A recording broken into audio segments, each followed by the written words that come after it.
Jay Crawford, Adam the Bull, Garrett Bush, Dustin Fox, Jason Lloyd, Tyvis Powell, plus, ba-da-da-da-da, you're loving him, Mikey McNuggets. And so many big names, it would take me hours to say all of their names. The ultimate Cleveland sports show starts now. Booyah! Hello again, and welcome to the Ultimate Cleveland Sports Show on WKYC. I'm Jay Crawford, and over the next 30 minutes, we're going to have a breakdown of Jameis Winston. Will Sean King be able to deliver him from pick sixes? Bull.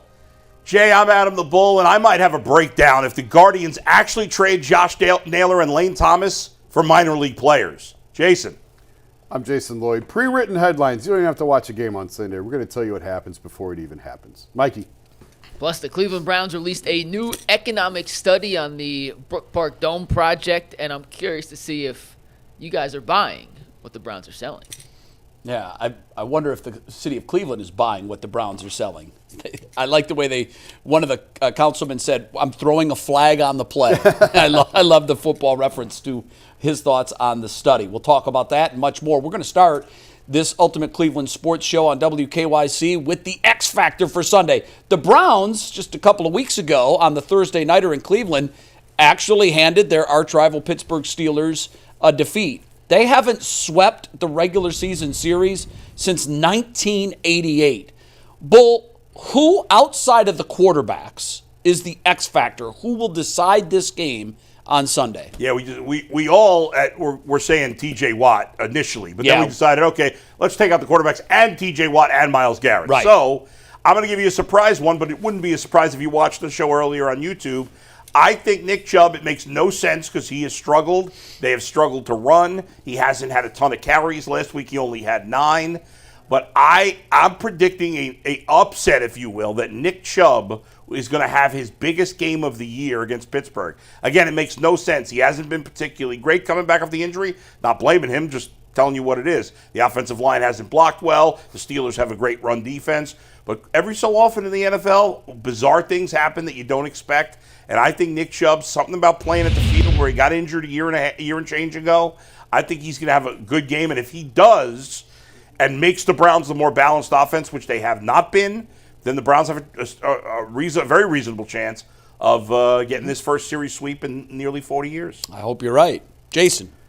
I'm going with George Pickens because of the fact that, if you go back to the end of the game 2 weeks ago when he tried throwing Greg Newsome into the stands and came out and said he thought the weather played a factor, clearly he doesn't have a whole lot of respect for the Browns. And then if you go back to last week against the Bengals, catches the touchdown pass, punts the ball into the stands, gets the penalty for that. He had a couple of penalties.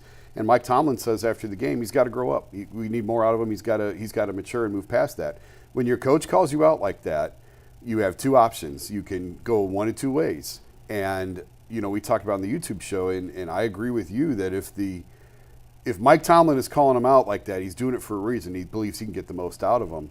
And we've talked about it all week. George Pickens is the threat that the Steelers have in the passing game. There really is no second option. And if you take him out of the game, your odds of winning go astronomically higher. I'm just not sure the Browns are going to be able to do that. I think George Pickens is the X factor in this. Yeah, he could be. Mike knows which buttons to push, and the fact that he did it, he must feel comfortable that he's going to get more out of George, not less, by calling him out publicly. I think it will be T.J. Watt, but if we're going to take those guys off the table, I think it's going to be Jerry Jeudy, and this is the scenario for the Browns to win. For the Browns to win, I believe they're going to have a similar offense to the one we saw in defeat against the Broncos on Monday night. I know that they're way too throw the ball happy. They're way too pass happy and heavy. But there is something going on between Jameis and Jeudy. And my inclination is it's going to carry over to Pittsburgh. Pittsburgh's been funny this year. I thought that their defense, the last couple of weeks, I'm not so sure that I was right on their defense. And I know Highsmith was out, and he's a big cog for them to be missing. I think that's why T.J. Watt struggled in the game here in Cleveland, because the Browns could put more of their attention on T.J. Highsmith is back, and I think with that we'll see again the production from their defensive front, mostly T.J. Watt. But for the Browns to win, I don't think that I'd like to see Chubb have a breakout game. I just see their path is to be scoring 30 points. And to do that, I think they're going to have to throw the ball a lot, and I think Judy's going to be a big factor in the offense if that happens. One thing to factor into this game, the game against the Steelers, and I know a big part of it was the snow, was really the only game with Jameis where they've been a balanced offense. Right. Now, they didn't run the ball great, but they were more balanced. I think it was almost 50-50 or pretty close to it. And the Steelers, even though the Steelers are good at running the ball, Steelers are also good at forcing turnovers. Yeah. I believe they're number one, Mike, right? That is correct. They have 25 they're leading the league turnovers in this year, the turnovers. most So in football. you throw 50 passes against the Steelers with Jameis, there's going to be some interceptions. Yeah. I think that's pretty obvious. Well, he spoke earlier this week about the importance of playing a clean game, and I know that's Captain Obvious stuff. But I'll make this statement: if he doesn't have a clean game, I don't think there's any chance they win. I think it's going to take a perfect game. Pittsburgh is motivated. It's at their place. Right. They're fighting for the number 1 overall seed, which gives them a bye. It's going to be loud as hell. It's going to be a tough place to win. But I just think there's no way Jameis can be turnover Jameis and they win the game. I just don't see that. One other thing on what Jason said with Pickens, I wonder if the Browns are going to make it a point to try to mess with him because he is easily manipulated. Absolutely. Get under his skin. He's probably the most immature player in the league, certainly one of them. You could easily get 15 yards out of him.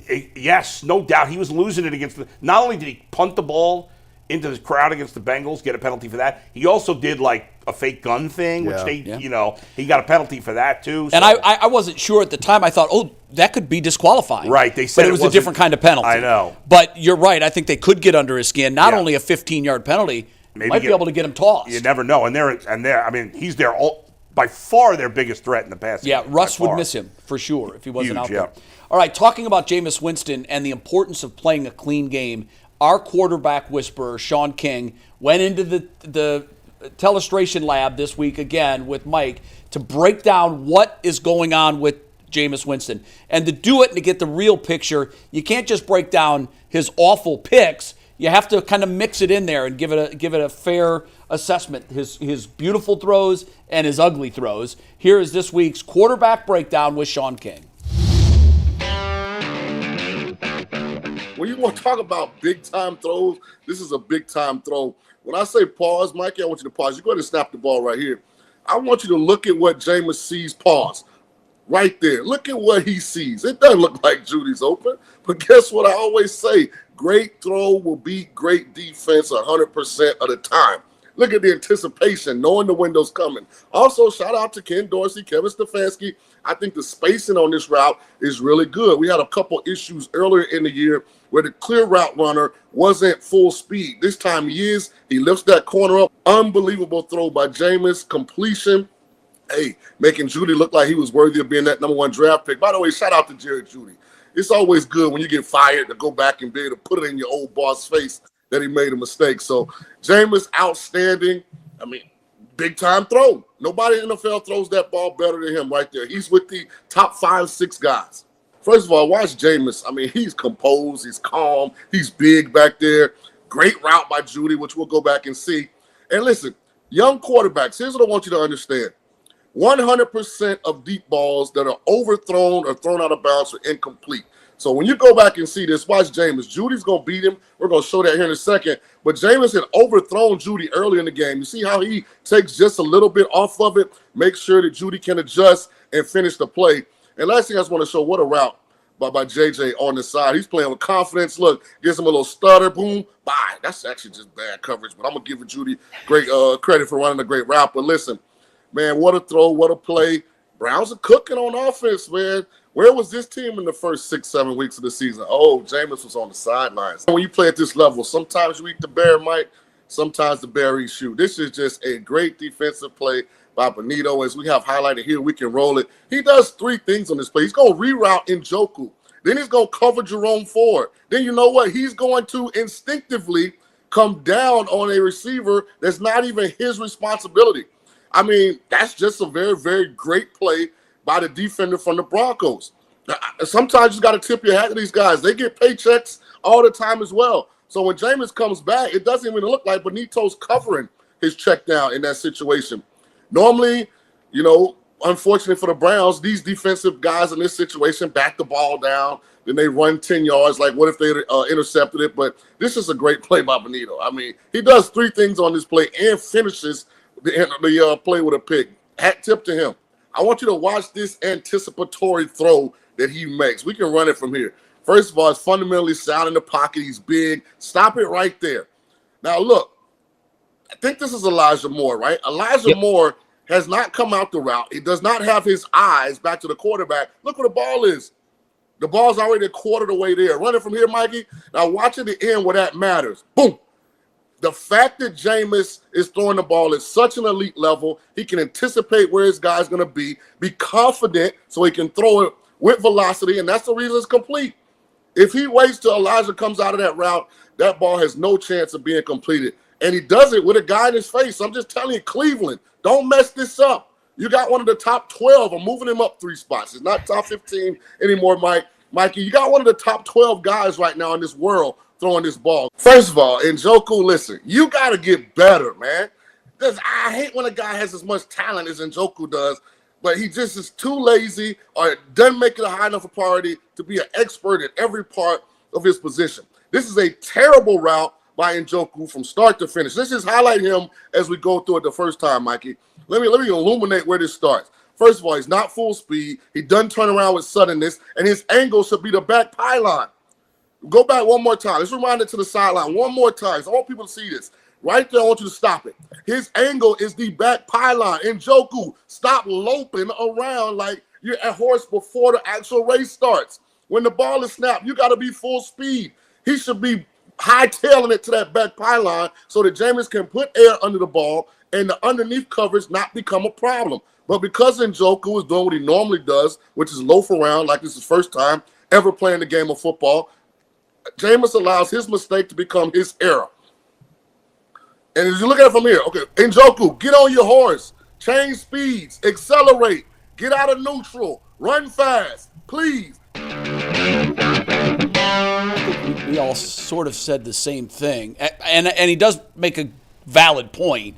Njoku, after the break, was not running full speed, but I still don't know that was the right place to throw the football. I think no matter how fast Njoku's running, that's going to be intercepted. No, you can't. Listen, Sean King knows more about football than I do. I'm not trying to dispute him, but I don't know how you blame Njoku for that interception. He threw it into a sea of blue jerseys. Yeah. Mike, why didn't we play the interception? Because the other pick six. I feel like, Sean is giving Jameis all the credit on the good plays and none of the blame on the bad plays. I could have put it in, but Sean's breakdown was Jameis missed one. And Well, that was the whole breakdown. He Now, just threw it in behind him. fairness, I love Sean. You guys know that. Sean we were texting throughout the game, and he was like, I'm telling you, this guy is it. He's it. And then at one point before the first pick six, he's like, I got to come on tomorrow. I got to preach. I got to tell these guys what it is, what time it is. And then all of a sudden the wheels fell off. And so it might be narrative driven. He wants to continue pushing the narrative that Jameis Winston is more the answer than the problem. Yeah. And by the way, I think he's right. I think he is more the answer than the problem. But at least in the short term. But there are things he has to clean up, and I wish what Sean would have done was just focused on the picks. That's what we're all talking about. We're not talking about the great throws. And look, it sucks, but that's the way sports is. And those were some of those throws were just incredible fantastic. throws. Yeah. Amazing. Terrific throws. And I agree with him. At one point he said there's no one else in the league that can make that throw. And I agree. On the 3rd and 14 on the out, that throw was unbelievable. I mean, not just there's other guys that can throw it. There are other guys that can throw it, but I don't know that anybody throws a harder ball than Jameis Winston. He almost threw 100 miles an hour when he was a baseball pitcher. I will say this. If he were that good as Sean's trying to make him out to be, no, somebody would have wanted him to be a starter. Here's what I say all of that to say this. Yeah. He is that good. If you just put his highlights up together, that's why he's the number 1 pick. You'll make the argument that he's the best quarterback in the league. Unfortunately, you have to take the good with the bad. And for me, I want to learn in the teaching moments. Yeah. I want to find out why he's making these decisions. Why he's throwing the ball. That was 4 plays. We broke down 8 we obviously can't fit 8 in a TV show. Right. It's on our YouTube page. Head over to our YouTube page. And Great. he does talk about the other pick 6, but it just wasn't very TV friendly considering he just said Okay, that's fair. Jameis missed him. All right.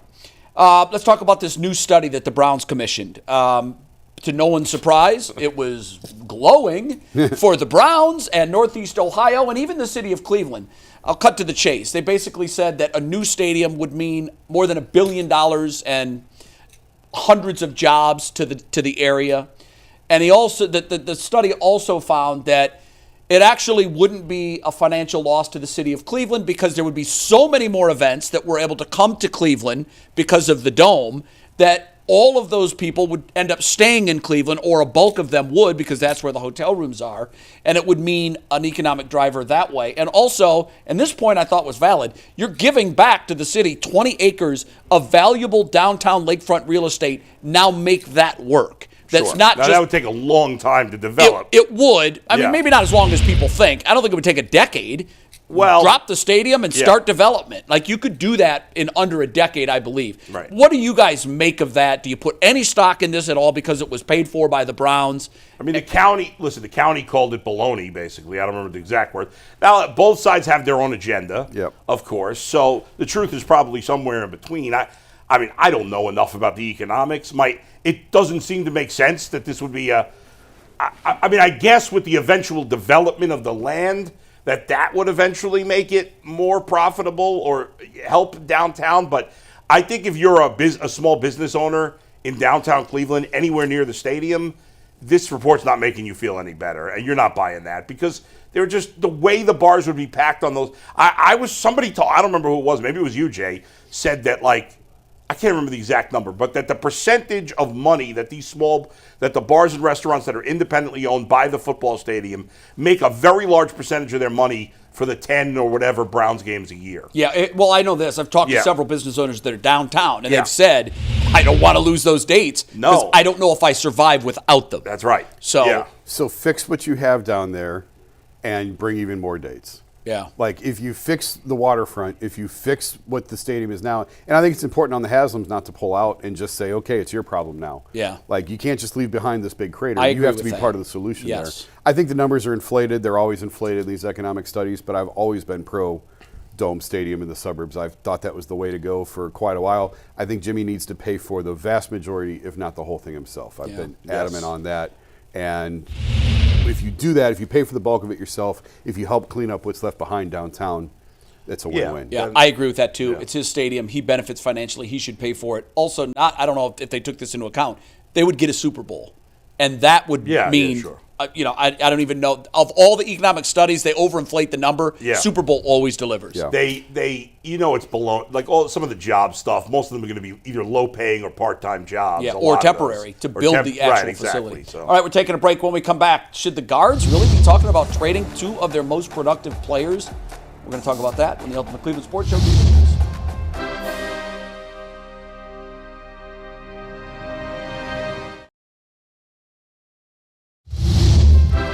Welcome back to the Ultimate Cleveland Sports Show. Let's talk Guardians. Ken Rosenthal, who is always on these things, when he says it, you know it's 100% true, claims that the Guardians would be open to trading Lane Thomas as well as Josh Naylor. We talked about maybe they should deal Naylor anyhow. He's got 1 year left.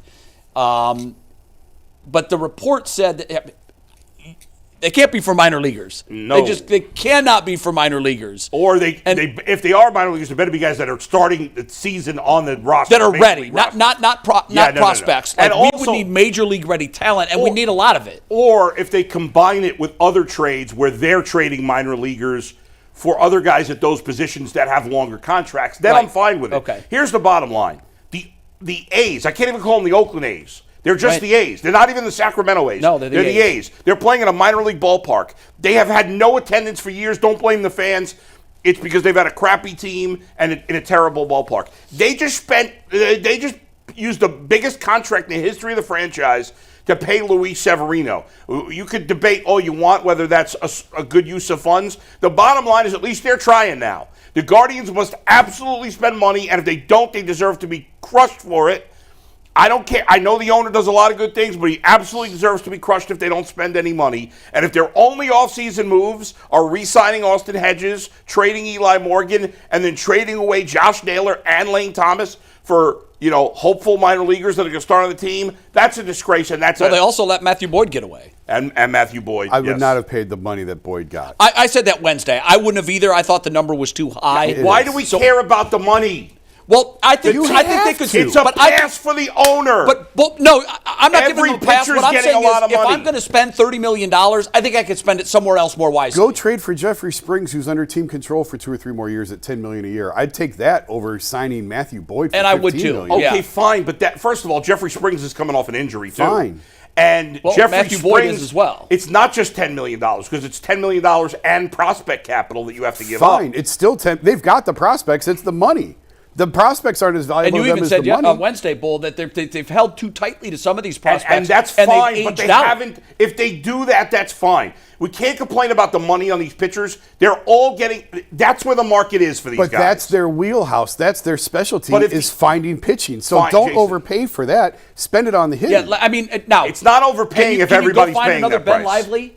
Can Lively do again next year what he did last year? I don't know. I think it's hard Yeah. to duplicate, but they didn't even trust him enough to put him on the postseason roster until they had to. Yeah. Well, in terms of the original question, I'm not surprised by the Naylor thing at all. He's got a year left to control. In the way this organization operates, you can't lose the asset and get nothing for him. This Right. is how they keep doing it. You trade him with a year left, you're not going to get a ton for him, but you are going to get a prospect for him. That's what you're going to get for a guy with 1 year left on his deal, unless you roll it into a bigger deal. The Lane Thomas thing, they've got other outfield options. I do think they're going to aggressively pursue an upgrade at the outfield spot. They got Chase DeLauder coming in that category that you're talking about, a AAA guy who's ready to play right now. Obviously, Kwan's established in left field.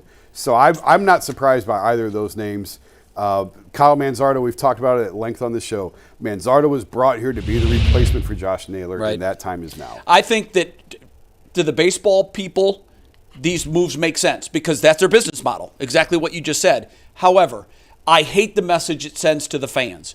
The fans know a couple of names, but 2 of the names that they absolutely know, even though he's been here a very short time, he created some unbelievable playoff moments. If you go up to the average Guardians fan and say, hey, Guardians just dealt Josh Naylor and Lane Thomas, and they got 2 guys that you've never heard of, that's not going to go over well. No. It is not going to go over well. Which is why they got a hit on it, because from November to March, the Guardians get crushed.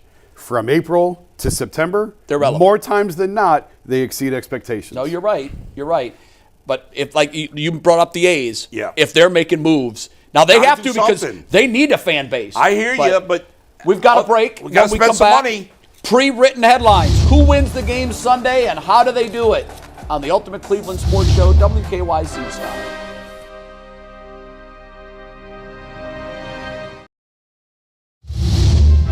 We do it every week. It's how we close the Ultimate Cleveland Sports Show before Browns games. We tell you who wins in the style of a headline. Bull, you're first. Yeah, by the way, we just got an update on the injury report. No Cedric Tillman to practice today. No Maurice Hurst to practice today.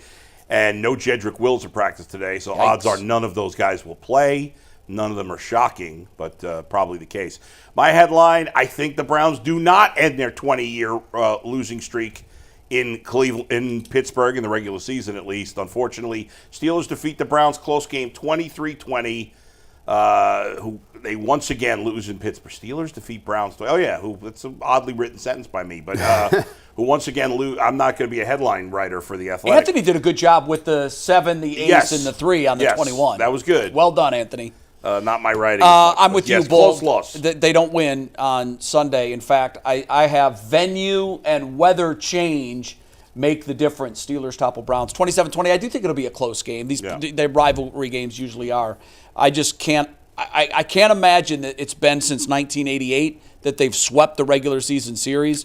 But it looks like that terrible drought's going to continue. Yeah, I picked George Pickens earlier for my X Factor player, and here you go. Pick 6 again. Oh, no. Pickens, 2 touchdowns. Same scores, Jay. Give Steelers 27-20 win over the Browns. Oh, I see what you did there. Yeah. Pick 6. Okay, different kind of pick Little 6. little different pick. All right. Well, give us a clean game and mix in Nick Chubb, and I think we have a chance. Did you do a headline, Mike? I did, And it's the clean sweep for the Steelers, which means it's a good thing for the Browns fans. Anytime we're in unison, which means we're wrong. I had a Steel City shootout. Jameis throws for 400+ again, but Russ and Thomas get the last laugh on Chris Boswell's game-winning field goal. Well, I like the fact that we all went one way because I don't know. I don't keep track of these things. When but we are unanimous, we are unanimously wrong. That's usually the case. All right.